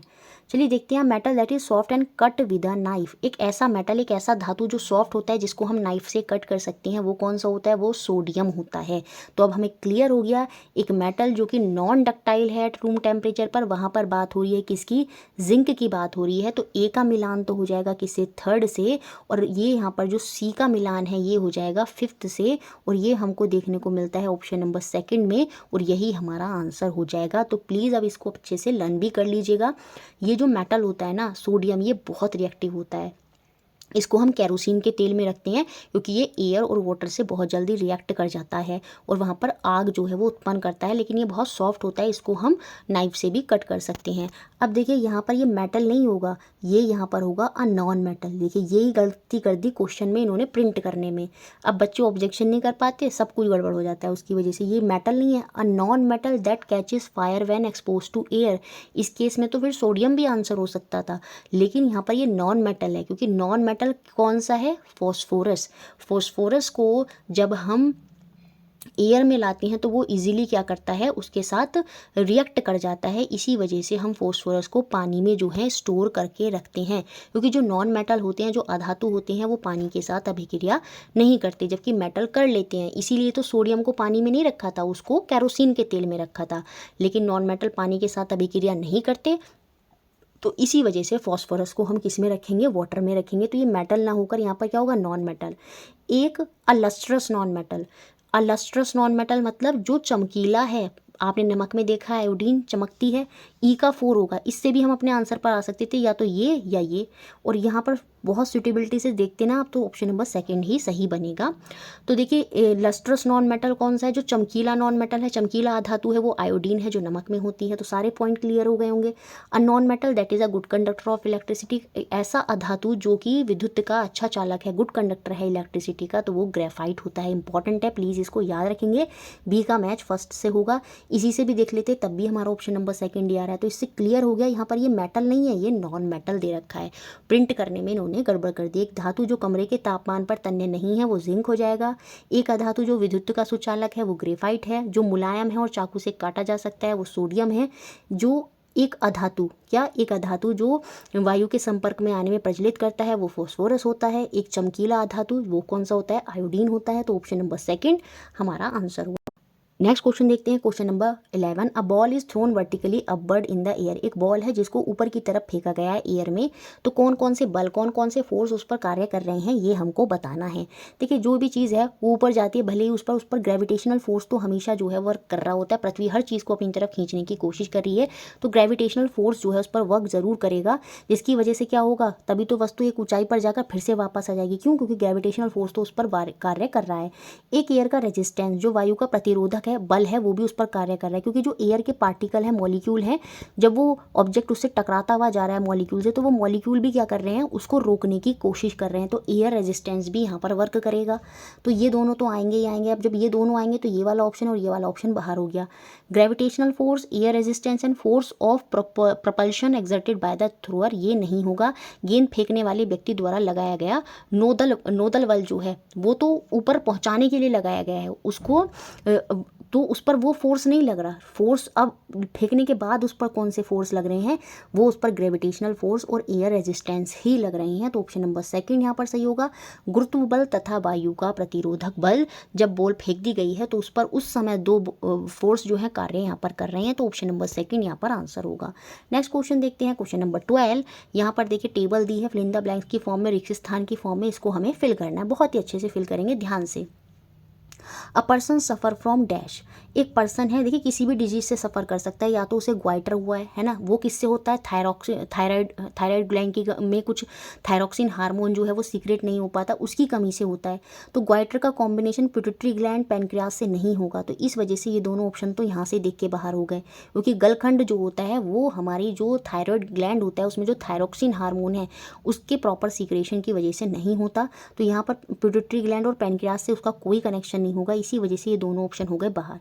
तो यहाँ पर बेसिकली ये बात किस डिजीज़ की कर रहे हैं, कौन सा पर्सन किससे पीड़ित है, पर्सन जो है वो डायबिटीज़ से पीड़ित है, और उस केस में उसका कौन सा जो ऑर्गन है या ग्लैंड भी है वो काम नहीं करेगा, वो यहाँ पर पैनक्रियास होगा। देखिए पैनक्रियास जो अग्नाशय होता है ना, ये आपका ऑर्गन भी है, अंग भी है, और साथ में ये ग्लैंड भी है, ग्रंथि भी है। ये दोनों ग्रंथि है, एंडोक्राइन ग्रंथि भी है और एक्सोक्राइन ग्रंथि भी है। मतलब एंडोक्राइन का मतलब ये एंजाइम भी सीक्रेट करती है, और एंडोक्राइन का मतलब ये हार्मोन भी सीक्रेट करती है, और एक्सोक्राइन का मतलब ये जो है एंजाइम भी सीक्रेट करती है। ठीक है, तो ये याद रखेंगे। तो यहाँ पर बात हो रही थी कि इसकी डायबिटीज़, पैनक्रियाज और does not produce the hormone, जो पैनक्रियाज के अंदर इंसुलिन हार्मोन है वो वहाँ पर सफिशेंट क्वांटिटी में प्रोड्यूस नहीं हो रहा है, इसी वजह से वो डायबिटीज़ से जो है ग्रस्त हो गया है। तो ऑप्शन नंबर 4 यहाँ पर हमारा आंसर हो जाएगा। नेक्स्ट क्वेश्चन 13, यहाँ पर हमें वो सब्सटेंस बताने हैं, वो पदार्थ बताने हैं जो कैसे हैं, प्रकृति में अम्लीय हैं। ठीक है, एसिडिक कैसे होते हैं, खट्टे होते हैं, सोर होते हैं। अब देखिए मैंने आपको एक चीज़ बताई थी बेसिक के बारे में, जो याद रखने की, क्षारीय के बारे में, जो कड़वे होते हैं जिनका पीएच वैल्यू 7 से ज़्यादा होता है, बेसिक उनमें क्या होता है, वो हमेशा याद रखेंगे सोपी होंगे, टच करने में कैसे होते हैं, चिकने होते हैं। अब यहाँ पर जब मैं देखती हूँ बेकिंग सोडा, देखिए बेकिंग सोडा जो है ये आपका किस में है, ये बेस में आ जाएगा। सेम ऐसे ही कैलेमाइन लोशन, ये भी आपका बेस में आ जाएगा, क्षार में आ जाएगा। शैम्पू, ये भी आपका बेस में हो जाएगा, क्षार में हो जाएगा। तो यहाँ पर जो आंसर होगा वो ऑप्शन नंबर 1 होगा। Vinegar, lemon juice, gastric juice, curd, दही, ये सारे के सारे बेसिकली आप देखेंगे खट्टे होते हैं। अमाशय का जो आपने देखा होगा खट्टी खट्टी डकारें आती हैं एसिडिटी की वजह से स्टमक में, तो गैस्ट्रिक जूस होते हैं वो भी आपके खट्टे ही होते हैं, एसिडिक होते हैं। तो ऑप्शन नंबर 1 जो है वो यहाँ पर हमारा आंसर हो गया। नेक्स्ट क्वेश्चन 14, यहाँ पर स्टेटमेंट है, सही से पढ़ना है और सही विकल्प का चुनाव करना है। असर्शन और कथन, कथन और कारण वाला क्वेश्चन यहाँ पर आ गया है, असर्शन और रीजनिंग वाला। ये पीछे जो क्वेश्चन करे ना उसी से मैच करता हुआ कुछ क्वेश्चन है, रिपीट करा हुआ क्वेश्चन है। Gases diffuse very fast into other gases, बिल्कुल जो गैसेज होती हैं ना उनके इंटरमॉलिकुलर जो स्पेस होते हैं वो बहुत ज़्यादा दूर दूर होते हैं, वो इजीली क्या होते हैं, जब दूसरी गैस आती है उनके साथ जो है वो डिफ्यूज़ कर जाते हैं। Very fast diffuse into other gases, ये बात बिल्कुल सही है। Gas particle move at very high speed, बिल्कुल बहुत तेज़ी से जाते हैं, बहुत दूर दूर होते हैं ना, इंटरमॉलिकुलर स्पेस बहुत दूर दूर होता है, एक यहाँ होगा एक वहाँ होगा, तो जब दूसरी गैस आती है तो उसके साथ वो इंट्रैक्शन में जाते हैं तो वो इजीली डिफ्यूज़ हो जाते हैं दूसरी गैस में। दोनों ही पॉइंट यहाँ पर सही हैं, जो असर्शन दिया है वो सही है, उसके पीछे का जो कारण दिया है कि गैस के कण जो हैं वो तीव्र गति से चलते हैं, ये बात भी यहाँ पर सही है। तो दोनों सही होंगे, ए और आर सही हैं, और ए की सही व्याख्यान जो है वो आर कर रहा है, करेक्ट एक्सप्लेनेशन जो है यहाँ पर वो आर दे रहा है। नेक्स्ट क्वेश्चन 15, यहाँ पर फिर से हमें सही कथन जो करेक्ट स्टेटमेंट है उसकी पहचान करनी है। फिजिकल और केमिकल चेंज, भौतिक और रासायनिक परिवर्तन से ये क्वेश्चन है। Burning of would is a physical and irreversible change, पिछली भी क्लास में मैंने समझाया था, जो बर्निंग होता है लकड़ी को काटना फिजिकल चेंज होता है, भौतिक परिवर्तन होता है, लेकिन लकड़ी को जलाना जो है वो रासायनिक परिवर्तन है, केमिकल चेंज है, उसमें वो ऐश में, राख में जो है वो बदल जाती है, और जो कि इरिवर्सिबल है, अनुक्रमणीय होती है, अनुत्क्रमणीय जो है वहाँ पर होती है। तो ये बात तो यहाँ पर गलत लिखी है। बॉइलिंग ऑफ वाटर जो होता है, पानी का उबलना जो होता है वो भी फिजिकल चेंज होता है, भौतिक परिवर्तन होता है, ना कि रासायनिक परिवर्तन। पानी की अवस्था बदल ली है, पहले पानी जो है लिक्विड में था, जब वो बॉयल होगा बॉइलिंग वाटर में वो भाप बनने लगेगा, तो वहाँ पर उसकी अवस्था बदल ली है, ना कि कोई नया सब्सटेंस बन रहा है, इस वजह से ये भी केमिकल चेंज नहीं होगा, तो ये भी गलत। तो यहाँ पर कौन सा स्टेटमेंट सही होगा, ओनली सी हो जाएगा, फिर ऑप्शन नंबर 4 यहाँ पर सही होगा। Grinding would into saw dust is a physical, बिल्कुल लकड़ी को बुरादे में बदलना, लकड़ी को हमने छोटे छोटे पीसेज में बुरादे में जो है उसको बदल दिया, तो सीधी सी बात है अभी भी वो लकड़ी है बट उसकी अवस्था बदल गई है यहाँ पर, तो वो फिजिकल चेंज चेंज होगा और वो इरिवर्सिबल है, बिल्कुल अनुत्क्रमणीय है। बहुत छोटे छोटे बुरादे से क्या आप फिर से लकड़ी बना सकते हैं? नहीं बना सकते, जबकि वो फिजिकल चेंज है। और हम भौतिक परिवर्तन, फिजिकल चेंज के बारे में ये ज़्यादा पढ़ते हैं कि वो जो होते हैं वो इरिवर्सिबल नहीं, रिवर्सिबल होते हैं। लेकिन एक्सेप्शन हमेशा होंगे, तभी हम बोलते हैं mostly physical change are reversible. Mostly जो भौतिक परिवर्तन होते हैं वो बदले जा सकते हैं, वो आपके उत्क्रमणीय होते हैं, ना कि अनुत्क्रमणीय। लेकिन कुछ वहाँ पर हो सकते हैं। तो ऑप्शन नंबर सी जो है वो यहाँ पर सही आंसर है। नेक्स्ट क्वेश्चन 16, बहुत ईजी क्वेश्चन था। क्वेश्चन पूछा इस तरह से गया, देखिए साइंस में क्वेश्चन 6, 7, 8 से ही हैं, तो मेरी प्लीज़ सजेशन होगा 9, 10 बिल्कुल ना पढ़ें, लेकिन उनको डीपली पढ़ना है। 6, 7, 8 को अच्छे से समझना है। क्वेश्चन जितना लेंदी दिखता है वो उतना टफ नहीं होगा, तो प्लीज़ वहाँ पर क्वेश्चन सॉल्व करने की ही स्ट्रैटेजी वहाँ पर दिमाग में रखनी है। हम क्या करते हैं एग्ज़ाम में, पैनिक हो जाते हैं, इतने बड़े बड़े क्वेश्चन देखते हैं ना तो डर जाते हैं, और उसी की वजह से चीज़ें ख़राब होने लगती हैं। बस वही अप्रोच आपको अपनी करने की चीज़ को सुधारना होगा। चीज़ें तो आपको आती हैं साइंस में, लेकिन आप क्या करते हैं एग्ज़ाम में ना गड़बड़ कर जाते हैं, डर जाते हैं, पैनिक हो जाते हैं, क्वेश्चन को लेंथ को देख के डर जाते हैं। वो बस उसी में सुधार लाना है, और आप साइंस में और भी बेहतर, जो बच्चे पिछली बार 22, 23, 24 में अटक गए थे वो इसी वजह से अटक गए, और भी बेहतर नंबर आ सकते हैं। बस वहाँ पर डरना नहीं, कॉन्फिडेंस अपने अंदर बनाए रखना है। डेंसिटी जो है फ्रेश वाटर की 1 दे रखी है, सनफ्लावर ऑयल की उससे कम, और अल्कोहल की उससे कम। डेंसिटी क्या है? घनत्व। घनत्व मतलब वो हल्के हैं, है ना, क्योंकि जो डेंसिटी है वो किस पर डिपेंड करती है? मास और वॉल्यूम पर। मास ज़्यादा तो डेंसिटी ज़्यादा, तो मास यहाँ पर कम होगा तभी तो डेंसिटी कम है। तो यहाँ पर सबसे कम मास अल्कोहल का, फिर सनफ्लावर का, और सबसे ज़्यादा या फिर हम फ्रेश वाटर का कहेंगे, क्योंकि उसकी घनत्व जो है, डेंसिटी जो है वो ज़्यादा है। और इसी के आधार पर हमें जो करेक्ट स्टेटमेंट है, सही कथन है, उसकी पहचान जो है यहाँ पर करनी है। अब ये कहता है, मैं यहाँ पर ये बना लेती हूँ, ये वाटर है, ये मेरा सनफ्लावर है, और ये मेरा अल्कोहल है, ठीक है। एक ऑब्जेक्ट जिसको मैंने अल्कोहल में डाला है ना, अल्कोहल में डाला, तो वो डेफिनेटली सनफ्लावर में भी जो है वो तैरेगा। मैंने कहा कि एक ऑब्जेक्ट को मैंने फ्लोट कराया अल्कोहल में, अल्कोहल की डेंसिटी कितनी है? 0.8। इसका मतलब अगर ऑब्जेक्ट तैर रहा है तो उसकी डेंसिटी इससे कम होगी, 0.8 से। 0.75 भी हो सकती है, लेकिन 0.8 से कम होगी, तभी तो उसका मास कम है, तभी तो वो वहाँ पर तैर पा रहा है, ठीक है। तो उसकी डेंसिटी 0.7 होगी। ये बात भी हमको क्लियर हो गई। अब यहाँ पर अगर मैं देखूँ, सनफ्लावर की डेंसिटी 0.9 है, तो सीधी सी बात है इसकी डेंसिटी तो 0.8 से कम है, तो डेफिनेटली सीधी सी बात है ये सनफ्लावर में भी क्या करेगा? फ्लोट करेगा। ये बात बिल्कुल सही हो गई। अब एक ऑब्जेक्ट जो सनफ्लावर में तैर रहा है और सनफ्लावर की डेंसिटी 0.92 है, तो सीधी सी बात है ऑब्जेक्ट की डेंसिटी जो है वो 0.92 से कम होगी, 0.91 भी हो सकती है, पर इससे कम होगी, तभी वो पानी में तैर रहा है। और जब वो इसमें सनफ्लावर में तैर रहा है तो डेफिनेटली वो पानी में भी फ्लोट करेगा, क्योंकि पानी की डेंसिटी 1 है और उसकी डेंसिटी 1 से तो कम ही है, तो डेफिनेटली वो पानी में भी तैरेगा। तो ऑप्शन बी जो है वो भी सही है। An object that float in fresh water, जो ऑब्जेक्ट पानी में तैर रहा है, ठीक है, उसकी डेंसिटी पानी से कम है, पानी से कम मतलब 0.98 भी हो सकती है, तो वो अल्कोहल में भी फ्लोट करेगा नहीं, क्योंकि अल्कोहल की डेंसिटी 0.8 है। हो सकता है उसकी डेंसिटी 0.8 से ज़्यादा है, और जब डेंसिटी ज़्यादा है तो वो उसमें फ्लोट नहीं करेगा। इस वजह से ऑप्शन नंबर सी यहाँ पर गलत होगा। पूछ रहा था कौन से कथन यहाँ पर सही हैं, तो ए और बी सही हैं। इट मीन्स ऑप्शन नंबर 1 जो है वो मेरा आंसर होगा। हिंदी में भी देख लेते हैं।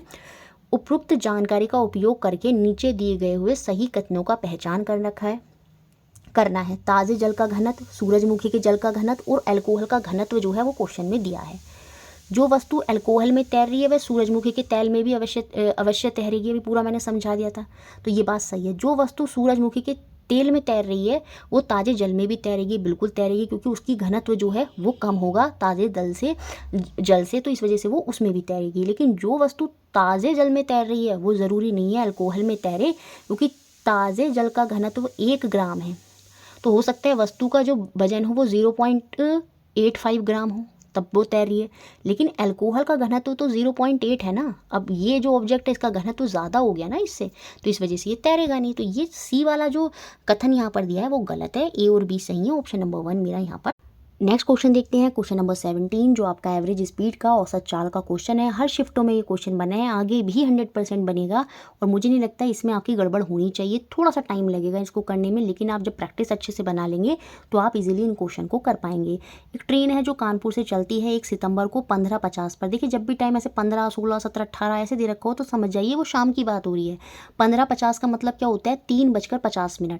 ठीक है, तो 3:50 ना रखकर मैं 10 मिनट अगर ट्रेन मान लूँ चल ली है, तो ट्रेन पे अब कितना बज गया है, शाम के 4 बज गए हैं, 4 PM हो गए हैं। तो ये जब भी 15 ऐसे दे रखे होते हैं शाम PM की बात हो रही होती है। और जब भी टाइम ऐसे एग्जैक्ट 7 दे रखा हो, 8 दे रखा हो, तो याद रखेंगे वो हमेशा AM की बात कर रहे हैं। तो ये ट्रेन 1 तारीख को चली, मैं अब मान लूँ उसको 4 बजे चली, क्योंकि 10 मिनट मैंने जोड़ लिए अपने टाइम में। तो 4 बजे अगर ये चली है तो 3 तारीख को बेंगलोर पहुंची है सुबह के 7:10 पर। और यहाँ पर मुझे इसकी औसत चाल बतानी है और मुझे कुल दूरी जो है वो क्वेश्चन में दे दी है कानपुर और बेंगलोर की, वो कितनी है 2182। ठीक है, ये क्लियर हो गया। अब आपको पता है जो औसत चाल है, एवरेज स्पीड है, वो क्या होती है, total distance upon total time, कुल दूरी बटे कुल समय। तो अब हम यहाँ पर रखेंगे टोटल डिस्टेंस, मुझे क्वेश्चन में पता है और मुझे अब क्या पता करना है, यहाँ पर टोटल टाइम जो है वही बेसिकली यहाँ पर पता करना है।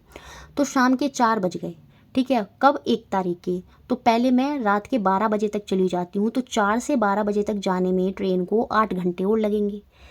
12 बज गए, अब ट्रेन 1 तारीख के 12 बजे तक है अभी, फिर 2 तारीख की सुबह 7:10 तक आने के लिए ट्रेन को 7 घंटे और 10 मिनट लगेंगे। तो मैं 2 तारीख की सुबह को 7:10 पर ट्रेन आ गई है, लेकिन ट्रेन बेंगलोर पहुंच रही है 3 तारीख की सुबह 7:10 पर। तो पूरा एक दिन और अभी लगेगा, और पूरा एक दिन मतलब 24 घंटे अभी और लगेंगे।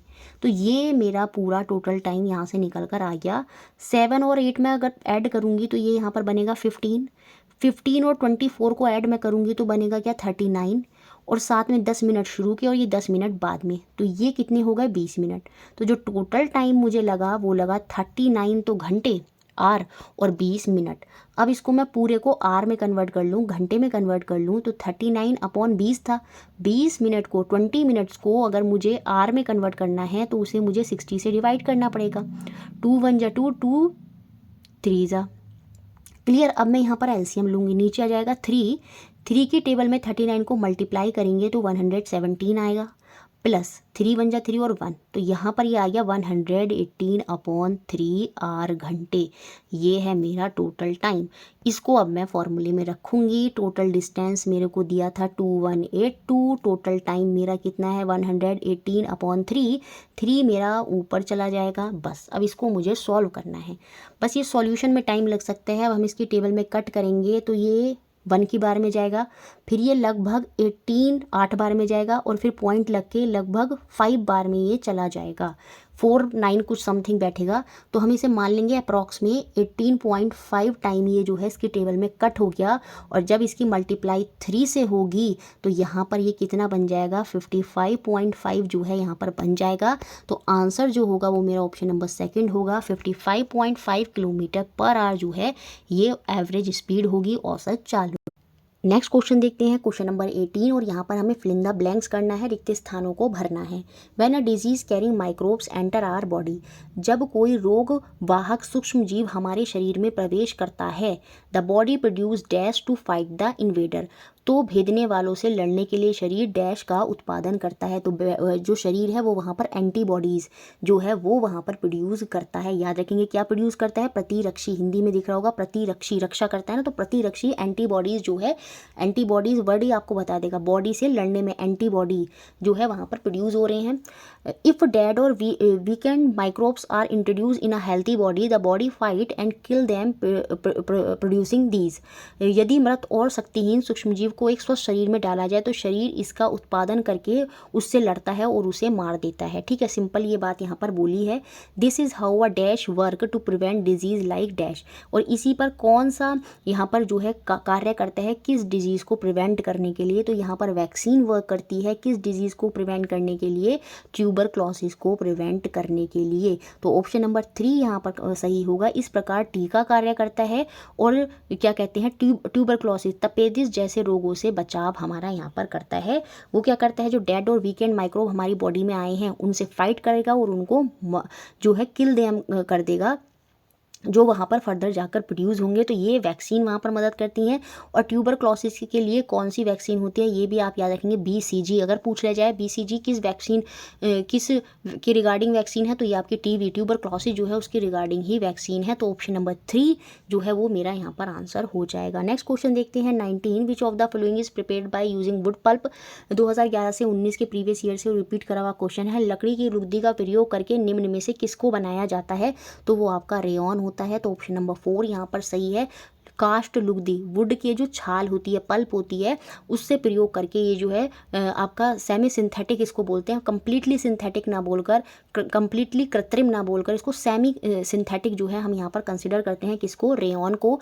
और इसे याद रखेंगे, इसी ही रेयॉन को हम क्या बोलते हैं, आर्टिफिशियल सिल्क बोलते हैं। अगर क्वेश्चन पूछे जाए किसे हम कृत्रिम रेशम बोलते हैं, तो याद रखेंगे वो आपका रेयॉन ही होता है, क्योंकि सिल्क बहुत महंगा होता है तो उसकी कॉपी में क्या आता है, रेयॉन होता है।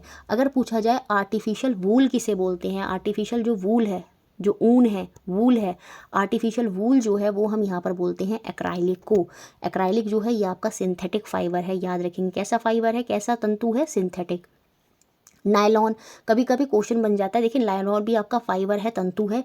ये जो नायलॉन होता है ना, ये पेट्रोलियम के प्रोडक्ट से बनता है। कभी कभी पूछा जाएगा कि पेट्रोलियम के प्रोडक्ट से कौन सा फाइबर बन रहा है, तो आप वहाँ पर नायलॉन जो है वो टिक वहाँ पर कर देंगे। सेम ऐसे पॉलिस्टर जो होता है ये भी आपका सिंथेटिक फाइबर ही होता है। तो ये सारे इंपॉर्टेंट और भी एक्स्ट्रा पॉइंट है जो मैंने आपको बताया। अगर आर्टिफिशियल वूल पूछे तो एक्राइलिक बता देना, आर्टिफिशियल सिल्क पूछे तब आप रेयॉन टिक कर देना, या वुड पल्प से पूछे तब भी आप रेयॉन वहाँ पर टिक करेंगे। नायलॉन के बारे में पूछ सकता है, तो ये पूछा जाता है कभी कभी नायलॉन के बारे में, सबसे स्ट्रॉन्ग सिंथेटिक फाइबर कौन सा होता है, तो सबसे स्ट्रॉन्ग सिंथेटिक फाइबर जो होता है याद रखेंगे वो नायलॉन ही होता है, सबसे स्ट्रॉन्ग होता है। और सबसे स्ट्रॉन्ग अगर आपसे नेचुरल फाइबर पूछ ले कि प्राकृतिक तंतु में सबसे मजबूत तंतु कौन सा होता है, फाइबर कौन सा होता है, तो वो सिल्क होता है, याद रखेंगे। और आर्टिफिशियल में जो होता है वो आपका नायलॉन होता है। नेक्स्ट क्वेश्चन देखते हैं, क्वेश्चन नंबर 20 जो कि कंटेंट का लास्ट क्वेश्चन है। Which of the following are obtain from petroleum. Petroleum वाले चैप्टर से है ये, निम्न में से कौन सा पेट्रोलियम द्वारा प्राप्त होता है। देखिए CNG जो होती है, कंप्रेस्ड नेचुरल गैस जो होती है, ये पेट्रोलियम के ऊपर तैर रही होती है, तो इसको तो प्रेशर के द्वारा से खींच लिया जाता है, तो इसको हम ये नहीं बोलेंगे कि पेट्रोलियम से प्राप्त होती है। LPG बिल्कुल पेट्रोलियम से ही प्राप्त होती है। डीजल, पेट्रोल ये सब पेट्रोलियम से प्राप्त होते हैं। पैराफिन वैक्स जिसे हम बोलते हैं पेट्रोलियम जली, जो आपकी वैसलीन आती है, तो पैराफिन वैक्स हो गई, ये सारे के सारे जो हैं पेट्रोलियम से ही जो है, बिटुमेन हो गया, ये सारे के सारे पेट्रोलियम के ही उत्पाद हैं। कोल गैस यहाँ से कोयले से मिलेगी, तो यहाँ पर जो पेट्रोलियम से मिल रहे हैं वो B और C होगा। इट मीन्स ऑप्शन नंबर 3 जो है वो यहाँ पर आंसर होगा। बिटुमेन पूछे तो याद रखेंगे वो भी पेट्रोलियम का ही प्रोडक्ट है, उसका प्रयोग हम सरफेस जो रोड बनाते हैं या पेंट वगैरह जो होते हैं उनमें उसका प्रयोग जो है वो किया जाता है। तो इस तरह से हमने ये कंटेंट के 20 क्वेश्चन देखे। अब हम पेडागोजी के 10 क्वेश्चन देखेंगे जो रह गए हैं। इसके अलावा अगर आपको सीटेट साइंस पेपर 2 के लिए बेहतरीन नोट्स, देखिए एक बार अगर आप नोट्स देखेंगे ना और ये प्रीवियस ईयर आप देखेंगे तो आपको रियलाइज़ होगा सब कुछ नोट्स से ही है, सब कुछ नोट से ही है। मतलब डिटेल बाय डिटेल आपको नोट से हर चीज़ जो है बच्चे से पढ़नी है। साइंस के पूरे बेस्ट नोट्स जो हैं वो आपको मिल जाएंगे। बाइलिंगुअल हैं, हिंदी प्लस इंग्लिश में, तो कोई दिक्कत नहीं आने वाली है। प्रीवियस ईयर क्वेश्चन मिल जाएंगे 21-22 को, 22-23 के जब ये कंप्लीट हो जाएंगे तो इनको भी PDF की फॉर्म में विद आंसर्स वो भी आपको मिल जाएंगे। तो आपको सिंपली क्या करना है, 120 रुपीज़ जो है पे करने हैं। UPI ID है shilpi8@paytm, या गूगल पे ID है jarshilpi@okicici। और अगर फिर भी कोई डाउट होता है तो आप मेरी मेल ID shilpich511@gmail.com पर मेल कर सकते हैं। जब आप 120 रुपये की पेमेंट करेंगे तो आप अपना व्हाट्सएप नंबर Gmail पे शेयर करेंगे और उस पर आपको जो आपके नोट्स हैं वो हैंड टू हैंड आपको मिल जाएंगे जब एक बार आपकी पेमेंट हो जाएगी। तो आप नोट्स भी जो हैं, अगर आप बहुत अच्छा स्कोर करना चाहते हैं साइंस में तो डेफिनेटली आपको ये इसके बारे में सोचना चाहिए। और ये नोट्स ऐसा नहीं है सिर्फ सीटेट के लिए हैं, जब आप इनको पढ़ेंगे ना अच्छे से तो आपको रियलाइज़ होगा, चाहे आप कोई सा भी एग्जाम दे रहे हैं, 4 से 5 क्वेश्चन डेफिनेटली वहाँ पर आपको देखने को मिलेंगे इन नोट्स से, क्योंकि ये बेसिक हैं, बहुत इंपॉर्टेंट और बहुत ही बेहतरीन है। तो चलिए अब हम देखेंगे पेडागोजी के क्वेश्चन। तो 21 क्वेश्चन पेडागोजी का, what kind of question would not be recommended for framing an open book test. एक खुली किताब परीक्षा के लिए किस प्रकार के प्रश्नों को प्रस्तावित वहाँ पर नहीं किया जाना चाहिए। देखिए ओपन बुक टेस्ट जो है इसका मतलब ये है वहाँ पर ऐसे क्वेश्चन है जैसे एनसीईआरटी में होते हैं ना भूजो पहेली वाले क्वेश्चन, कि वहाँ पर कुछ एक्सपेरिमेंट एक्टिविटीज़ होती हैं, उनके माध्यम से जो आपको प्रेजेंट में पता है उन चीज़ों के माध्यम से जो चीज़ें आपको नहीं पता हैं वहाँ तक ले जाया जाता है, तो वो ओपन बुक होती हैं। Application of theoretical principle to unfamiliar situation, बिल्कुल ये ओपन बुक टेस्ट में आएगा। अपरिचित परिस्थितियों में सैद्धांतिक नियमों का उपयोग, देखिए जो चीज़ें हमें पता हैं, जो नियम पता है उनके माध्यम से जो नहीं पता अगर हम वहाँ तक पहुँचने की कोशिश कर रहे हैं तो वो ओपन बुक के अंदर बिल्कुल आएगा, उस टेस्ट में वो क्वेश्चन हो सकता है। तो ये बिल्कुल यहाँ पर सही हो जाएगा, क्योंकि जो चीज़ नहीं पता है उनको हम जानने की कोशिश कर रहे हैं या पूछने की कोशिश कर रहे हैं किससे, जो चीज़ें उसको पता है। Long derivation of standard formula ये यहाँ पर नहीं होगा। मानक सूत्रों के लंबे न्यूनतम, तो ये बिल्कुल भी नहीं होगा। हम डेरिवेशन दे रहे हैं ऑफ स्टैंडर्ड फार्मूला, तो ये क्वेश्चन यहाँ पर नहीं आएगा। इसका कहीं से भी कहीं तक ओपन बुक टेस्ट से कनेक्शन नहीं होगा। ओपन एंडेड क्वेश्चन पूछे जाएंगे, जैसे कुछ भी पूछ दिया, अगर मून के फेसेस ना हो, कब ऐसी कंडीशन आएगी कि मून के फेसेस नहीं होंगे, चंद्रमा में कलाएँ नहीं होंगी, तो वो क्वेश्चन जब पूछे जाते हैं, जैसे घर्षण बल अगर ना हो तो क्या होगा, फ्रिक्शन फोर्स ना हो तो क्या होगा, क्या कोई वस्तु चलती भी कभी रुक पाएगी, इस तरह से जो क्वेश्चन होते हैं वो ओपन बुक टेस्ट में आते हैं। तो ओपन एंडेड क्वेश्चन इसमें आ जाएंगे। सॉल्विंग इनोवेटिव प्रॉब्लम, नवीन समस्याओं को हल करना भी ओपन बुक टेस्ट में आ जाएगा। तो यहाँ पर ऑप्शन नंबर 2 जो है ये रिकमेंड नहीं होना चाहिए, ये प्रस्तावित नहीं होना। Next question number 22, which of the following is not an objective of conducting a group discussion on socio scientific issue in a science class. निम्न में से कौन सा एक विज्ञान की कक्षा में सामाजिक वैज्ञानिक विषयों पर सामूहिक विचार विमर्श का संचालन करने का लक्ष्य नहीं है। आपकी क्लास है, आप टीचर हैं, आपने ग्रुप डिस्कशन कराया किस पर, सोशो साइंटिफिक इशू, जैसे कुछ भी हो सकता है, जैसे क्लाइमेट चेंज आजकल बहुत बड़ा एक मुद्दा बना हुआ है, तो उसका डिस्कशन आप ग्रुप डिस्कशन क्लास में करा रहे हैं क्योंकि वो समाज से रिलेटेड एक साइंटिफिक इशू है। तो इसके पीछे आपका क्या उद्देश्य नहीं रहा होगा ये हमें बताना है। तो मतलब नेगेटिव पॉइंट यहाँ पर बताना है। ये हम क्यों कर रहे हैं, to encourage student to evaluate a subject from multiple perspective. बिल्कुल एक जो है सब्जेक्ट का मूल्यांकन हम मल्टीपल पर्सपेक्टिव से कर सकें, बिल्कुल इसी चीज़ को, क्योंकि ऐसा नहीं है साइंस में हम समाज को भी देखें, सोसाइटी को भी, सोशल जो है उसको भी देखें। किसी विषय का बहुपरिप्रेक्ष्य मूल्यांकन करने के लिए छात्रों को प्रोत्साहित करना ये उद्देश्य होगा, बिल्कुल होगा। To develop in student the habit of framing evidence based argument, बिल्कुल, क्योंकि जहाँ पर बच्चे जो है एविडेंस रखेंगे, चीज़ों को बताएंगे, तो कहीं ना कहीं वो चीज़ ही उनमें डेवलप करना चाहता है टीचर। छात्रों में प्रमाण आधारित बहस की आदत का विकास करना, क्योंकि साइंस में ये बहुत बड़ा रोल प्ले करता है। नेक्स्ट पॉइंट क्या है, तो ये तो दोनों पॉजिटिव हो गए। To lead all student to the clearly defined correction, नहीं कि कहाँ पर लेकर जाना, सभी छात्रों को मुद्दों के स्पष्ट रूप से परिभाषित सही समाधान की ओर ले जाना, नहीं, ये नहीं होगा। सही रूप से परिभाषित समाधान की ओर लेकर जाना नहीं होगा, क्योंकि परिभाषित शब्द जो आ गया ना यहाँ पर, कि हम क्या कर रहे हैं, जो करेक्ट डेफिनेशन है उन तक बच्चों को लेकर जाना, ये उद्देश्य नहीं होता ग्रुप डिस्कशन जब हम करा रहे हैं एक टॉपिक पर। To demonstrate the social context of science, बिल्कुल विज्ञान के सामाजिक संदर्भ का प्रदर्शन करना, कि विज्ञान कैसे समाज से जुड़ी हुई है, कहीं ना कहीं टीचर वहाँ से भी बच्चों को कनेक्ट करना चाहता है, वो उद्देश्य उसका रहा होगा। तो आंसर यहाँ पर जो नहीं होगा, जो ऑब्जेक्टिव नहीं है, वो ऑप्शन नंबर 3 हो जाएगा। नेक्स्ट क्वेश्चन देखते हैं 23, which of the following is best strategy to introduce class as student the concept of vibration as the cause of sound. Sound जो है वाइब्रेशन से ही उत्पन्न होती है ना, ध्वनि जो है वो पार्टिकल जो होते हैं, कण जो है, जब वो वाइब्रेट करते हैं तो वो वेव की फॉर्म में, तरंग की फॉर्म में जो है आगे बढ़ती है और हमें जो है आवाज़ जो है वहाँ पर वो प्रोड्यूस होती है। तो कक्षा 8 के छात्रों को समझाने में कि कंपन का प्रत्यय ध्वनि का कारण है, इसी के लिए कौन सा सर्वोत्तम युक्ति होगी। जब मुझे क्लास में अपने स्टूडेंट को ये समझाना है तो कौन सी बेस्ट होगा। देखिए जब भी साइंस में हम कोई टॉपिक पढ़ाते हैं, मैंने हमेशा बताया है, तो बेस्ट स्ट्रैटेजी होती है कि बच्चों को कोई एक्टिविटी कराई जाए, जो प्रेजेंट नॉलेज है उससे लेकर हम जो चीज़ बच्चों को नहीं पता है, अनफैमिलियर कॉन्सेप्ट है, वहाँ तक लेके जाया जाए, वो सबसे बेस्ट अप्रोच होती है। इंक्वायरी अप्रोच जो है यहाँ पर फॉलो करी जाती है। आपकी जो क्रिएटिविटी है उस पर ज़्यादा फोकस करा जाता है, बच्चे खुद से खोज करें, डिस्कवरी करें चीज़ों को, वहाँ तक ये सारी चीज़ें जो हैं साइंस में इंपॉर्टेंट रोल प्ले करती हैं। Encourage student in sounds producing activity like plugging a stretch rubber band, बिल्कुल ये चीज़ यहाँ पर होगी। छात्रों को ध्वनि उत्पादन क्रियाकलाप में लगाना, जैसे कि एक खींचे हुए रबर बैंड को पकड़कर छोड़ना, तो उसमें देखेंगे बच्चे वाइब्रेशन होगा, तो कहीं ना कहीं वो वाइब्रेशन का कॉन्सेप्ट वहाँ पर समझा पाएगी। बाकी देखिए डिफाइन करना, इंट्रोड्यूस करना कॉन्सेप्ट, एक्सप्लेन प्रोसेस करना, ये नहीं आएगा। तो सबसे बेस्ट तरीका क्या होगा, कोई ऐसी एक्टिविटी कराना जो प्रेजेंट में है, जिसको बच्चे फील कर सकें और वहाँ से वो देख सकें अच्छा ये वाइब्रेशन है, ये जो झन झन झन हो रहा है इसमें क्या है, ये वाइब्रेशन है, और इसी से जो है साउंड का कॉन्सेप्ट आता है। तो ऑप्शन नंबर 1 जो है वो यहाँ पर बेस्ट हो जाएगा strategy. Next question 24, which of the following would be the most appropriate strategy to introduce the concept of buoyant force. जब मुझे उत्प्लावन बल का संप्रत्यय परिचय करना है तो कौन सी युक्ति सर्वाधिक उपयुक्त होगी, ये हमको यहाँ पर बतानी है। देखिए, कोई भी फ्लूइड होता है वो नीचे से अपने ऊपर की तरफ एक फोर्स लगाता है, एक बल लगाता है, जिसे हम बुआंट फोर्स, उत्प्लावन बल बोलते हैं, और वो उतना ही होता है जितना वस्तु द्वारा पानी हटाया जाता है।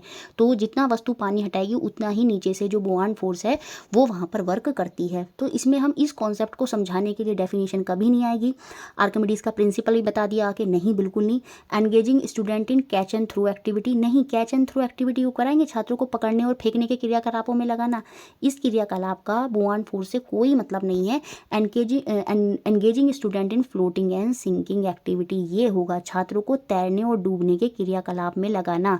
तो यहाँ पर टीचर जो है पहले ये एक्टिविटी कराएगा और फिर बच्चों को उस कॉन्सेप्ट तक लेकर जाएगा, कहाँ तक, बुआंट फोर्स तक, कि अच्छा देखिए यहाँ पर बुआंट फोर्स लग रही है इसलिए ये वस्तु जो है डूबी नहीं, और यहाँ पर बुआंट फोर्स नहीं लग रही इसलिए वस्तु क्या हुई, पानी में डूब गई, मतलब ज़्यादा बुआंट फोर्स वहाँ पर नहीं लग रही थी तो इस वजह से वो सिंक कर गई। तो कहीं ना कहीं वो कॉन्सेप्ट जो है सबसे पहले एक्टिविटी के माध्यम से कराएगा, और कौन सी एक्टिविटी, फोर्थ वाली एक्टिविटी। तो ऑप्शन नंबर 4 यहाँ पर मेरा आंसर हो जाएगा। नेक्स्ट क्वेश्चन 25, बहुत ईजी क्वेश्चन है, और ये जो एनालॉजी है, समवर्ती है, ये मुझे लगता है पूरी तरह से क्लियर हो गई होगी कि जब मैं किसी चीज़ को समझाने के लिए किसी और चीज़ का एग्जाम्पल लेती हूँ तो वो एनालॉजी होती है। और जब टीचर ऐसी स्ट्रैटेजी फॉलो कर रहा है तो आपसे यही पूछेगा कि कौन सा पेडागॉजिकल डिवाइस, शिक्षिका किस शिक्षा शास्त्रीय यंत्र का उपयोग कर रही है while teaching the cell topic पढ़ा रही है वो क्लास 8 में, और उसको समझाने के लिए उसने बताया जैसे सेल जो होता है वो बेसिक स्ट्रक्चरल यूनिट होता है हमारी बॉडी का, है ना, किसी भी ऑर्गेनिज्म का। तो सेम उसको समझाने के लिए, क्योंकि सेल तो बच्चों को नहीं दिख रहे, समझ नहीं आए, तो टीचर क्या कर रही है, ब्रिक, जैसे घर बनाने के लिए जो ईंट होती है वो बेसिक स्ट्रक्चर होती है, तो उससे ईंट से क्या कर रही है टीचर, पूरा बता रही है कैसे बिल्डिंग बनती है, सिमिलर ब्रिक होती हैं, फिर डिज़ाइन होता है, फिर शेप और साइज़ होती है। तो उस कॉन्सेप्ट से टीचर जो है सेल का कॉन्सेप्ट जो है, कोशिका का जो टॉपिक है वो समझा रही है पूरा।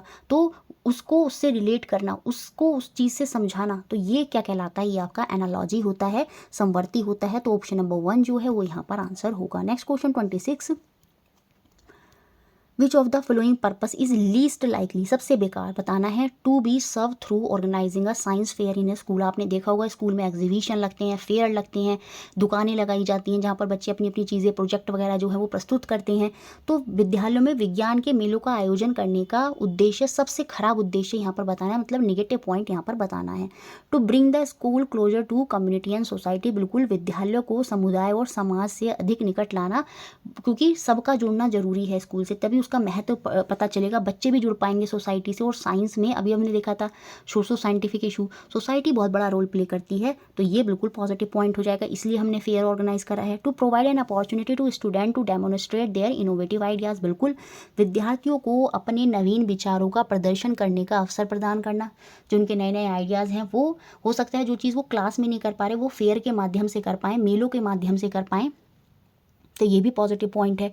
To provide a platform for exchange of idea between different student and institute. देखिए ये जो साइंस फेयर वगैरह लगाए जाते हैं इसमें अलग अलग स्टूडेंट के स्कूलों के बच्चे भी आते हैं, है ना, तो ये वो चीज़ विभिन्न छात्रों को और संस्थाओं के बीच विचार के आदान प्रदान हेतु एक मंच प्रदान करता है। ये तो ये भी एक उद्देश्य हो सकता है, क्योंकि साइंस में एक दूसरे के विचार जो हैं वो बहुत बड़ा रोल प्ले करते हैं, तो ये भी पॉजिटिव पॉइंट है। To identify the specific conceptual difficulties of individual student.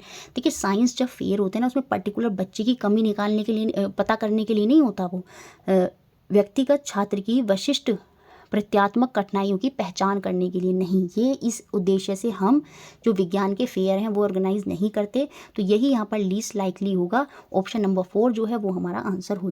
Next question देखते हैं, क्वेश्चन नंबर 27, और हर शिफ्ट में ये डिपेंडेंट वेरिएबल और कंट्रोल वेरिएबल से क्वेश्चन था, और मैंने आपको समझा भी दिया है बहुत अच्छे से कि जो डिपेंडेंट वेरिएबल होते हैं, जो परतंत्र चर होते हैं, जिन पर हम टेस्ट कर रहे होते हैं, एक्सपेरिमेंट कर रहे होते हैं, वो आपके डिपेंडेंट वेरिएबल होते हैं, परतंत्र चर होते हैं। और जो पूरे एक्सपेरिमेंट में कंट्रोल्ड वेरिएबल जो सेम रहेंगे, जो कॉन्स्टेंट रहेंगे, वो आपके कंट्रोल्ड वेरिएबल होते हैं। तो ये दोनों आपको अच्छे से याद रखने हैं। अब एक टीचर वांटेड हर student to investigate the effect of length of simple pendulum on time period, कि पेंडुलम की लंबाई का उसके समय अवधि पर पड़ने वाला प्रभाव। तो हम किस पर कर रहे हैं इफेक्ट जो देख रहे हैं लेंथ का सिंपल पेंडुलम का, वो किस पर देख रहे हैं, on it's time period.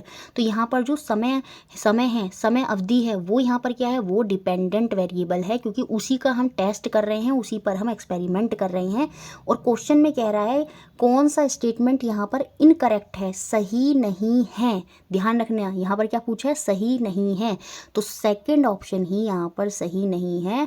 Time period would be a controlled variable, नहीं, टाइम पीरियड जो समय अवधि है वो एक नियंत्रित चर है, नहीं, वो आपका डिपेंडेंट चर है। जैसे जैसे लेंथ बढ़ेगी टाइम पीरियड भी ज़्यादा लगेगा, लेंथ कम होगी तो टाइम पीरियड भी कम होगा।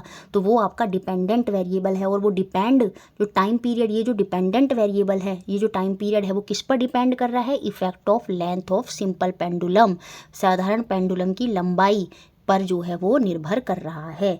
तो यहाँ पर यही जो है गलत है। इसकी जगह अगर ये लिखा होता time period would be a dependent variable, तब ये सही होता। टाइम पीरियड डिपेंडेंट वेरिएबल है। देखिए यहाँ पर ये सही है और हमसे तो गलत पूछ रहा था। अगर सही ऑप्शन पूछा होता ना इस ऑप्शन में, करेक्ट ऑप्शन, तो हमारा आंसर होता ऑप्शन नंबर 4। लेकिन यहाँ पर इनकरेक्ट पूछा था, तो इसलिए आंसर हुआ ऑप्शन नंबर 2, क्योंकि ये गलत दे रखा है। अब देखिए मास ऑफ द बॉब, क्योंकि आपको पता होगा ये जो पेंडुलम है इसका जो टाइम है वो मास पर डिपेंड नहीं करता। याद रखेंगे, वैसे भी इंपॉर्टेंट है कि जो बॉब का द्रव्यमान होता है वो एक कंट्रोल्ड चर होता है, नियंत्रित चर होता है, क्योंकि वो कांस्टेंट रहता है पूरे एक्सपेरिमेंट में। और जो कांस्टेंट रहता है वो आपका कंट्रोल्ड वेरिएबल रहता है, जो पूरे एक्सपेरिमेंट में चेंज नहीं होता। तो जो पेंडुलम पे जो उसका टाइम पीरियड है वो मास पर डिपेंड नहीं करता, इसलिए जो 3 है वो आपका कंट्रोल्ड वेरिएबल है। तो ये भी सही है। तो ऑप्शन नंबर 2 ही यहाँ पर गलत है।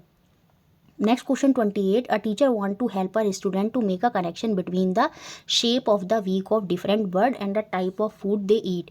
तो which of the following strategy would be most suitable for this purpose. विभिन्न पक्षियों की जो चोंच के आकार हैं, उनके खाए जाने वाले खाद्य पदार्थ के बीच का जो संबंध है वो स्थापित करना चाहती है। तो उसके उद्देश्य के लिए कौन सी उपयुक्त युक्ति होगी, ये हमको बताना है। अब देखिए जो बर्ड्स होती हैं, जो पक्षी होते हैं, उनकी अलग अलग तरह की चोंच होती हैं। डिपेंड करता है कि वो खाना कैसे खाते हैं। जैसे जो हमिंग बर्ड होती है, ये इसकी लॉन्ग बीक होती है, पतली लॉन्ग जो लंबी होती है, लंबी चोंच होती है, टू सक नेक्टर फ्रॉम फ्लोवर, फ्लोवर के अंदर से नेक्टर लेने के लिए इसकी जो बीक होगी, जो चोंच होगी, वो लॉन्ग होगी। जबकि जो पैरट होता है, इसकी जो बीक होती है वो हुक शेप होती है, to scoop fruit pulp, fruit के पल्प को स्कूप करने के लिए पैरट की जो बीक होती है वो कैसी होती है, हुक शेप होती है। तो ये मैंने एक एग्जाम्पल दे दिया है बस ऐसे ही। तो टीचर इस तरह की कुछ चीज़ समझाना चाहती है, तो कौन सी स्ट्रैटेजी यहाँ पर बेस्ट होगी। शोइंग अ डायग्राम बेस्ट नहीं होगा, ठीक है। Asking student to refer to Wikipedia वगैरह पर जाओ, नहीं, ये भी बिल्कुल सही नहीं होगा। यहाँ पर ऑर्गेनाइजिंग अ गेस्ट लेक्चर, नहीं।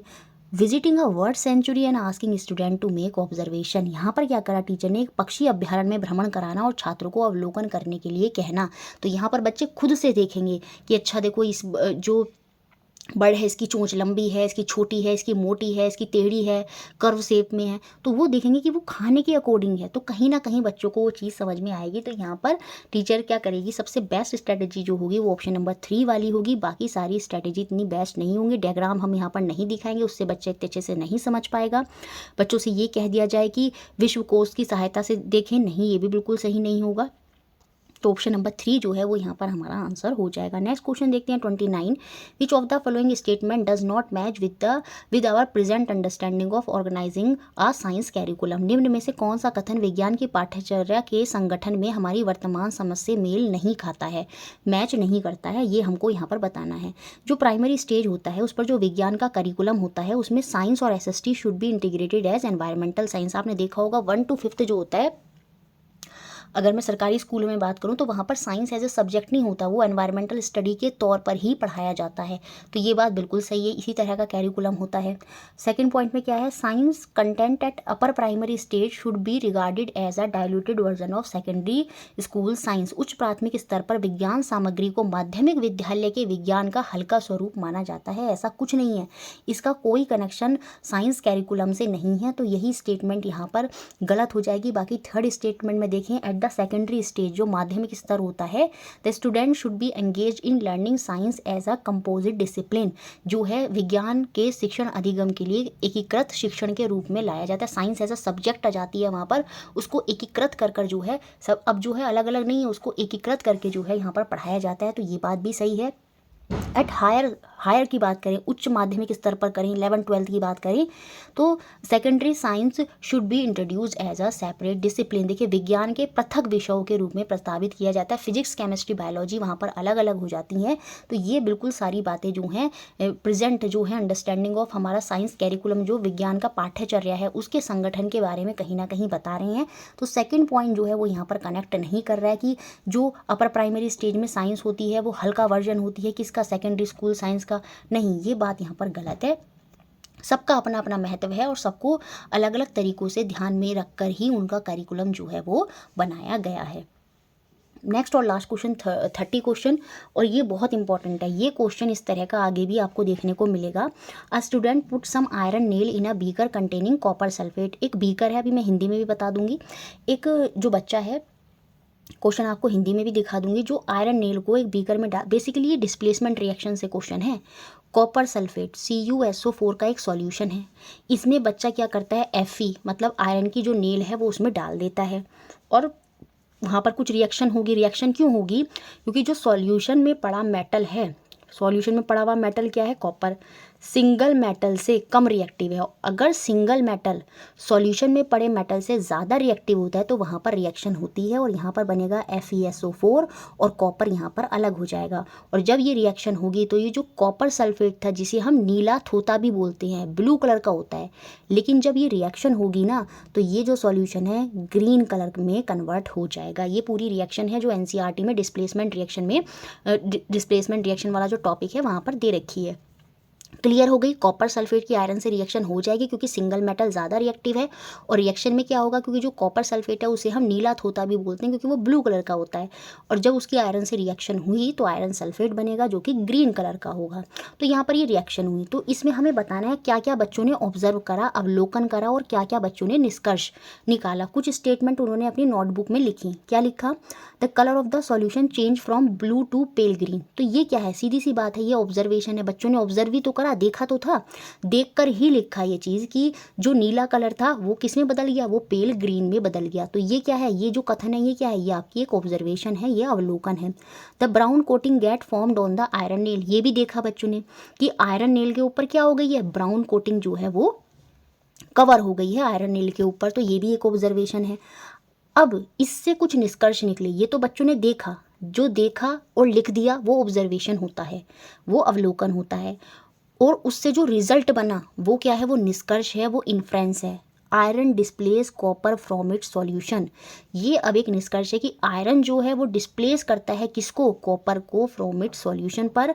और इससे एक निष्कर्ष ये भी निकला कि जो कॉपर होती है वो लेस रिएक्टिव होती है आयरन से। तो ये दोनों मेरे निष्कर्ष हैं और ऊपर के दोनों मेरे क्या हैं, वो दोनों मेरे ऑब्जर्वेशन है। तो जो बच्चों ने कथन लिखे थे उसमें शुरू के 2 कथन जो हैं वो तो अवलोकन है, क्योंकि वो सिंपल बच्चे देख रहे हैं कि नीला रंग जो है वो हरा हो गया और लोहे की कील पर भूरे रंग की परत बन गई। तो ये तो सिर्फ ऑब्जर्वेशन है। अब उनसे निष्कर्ष क्या निकले, वो ये निकले कि जो लोहा है विलयन में कॉपर को विस्थापित कर देता है। ये निष्कर्ष निकला। यहाँ से एक रिजल्ट आया क्या, कि जो लोहा है, जो आयरन है, वो कॉपर को डिस्प्लेस कर देता है, विस्थापित कर देता है। और एक निष्कर्ष ये निकला कि जो ये विस्थापित कर क्यों पा रहा है, क्यों, क्योंकि जो तांबा होता है वो लोहे से कम अभिक्रियाशील होता है। तो A और B मेरे अवलोकन हैं और C और D मेरे निष्कर्ष हैं। तो इस तरह से ऑप्शन नंबर 1 यहाँ पर आंसर होगा और हमारे सारे क्वेश्चन यहाँ पर कंप्लीट हुए। मुझे लगता है वीडियो आपको अच्छा लगा होगा। वीडियो अच्छा लगता है तो लाइक करें, शेयर करें और चैनल से बने रहें।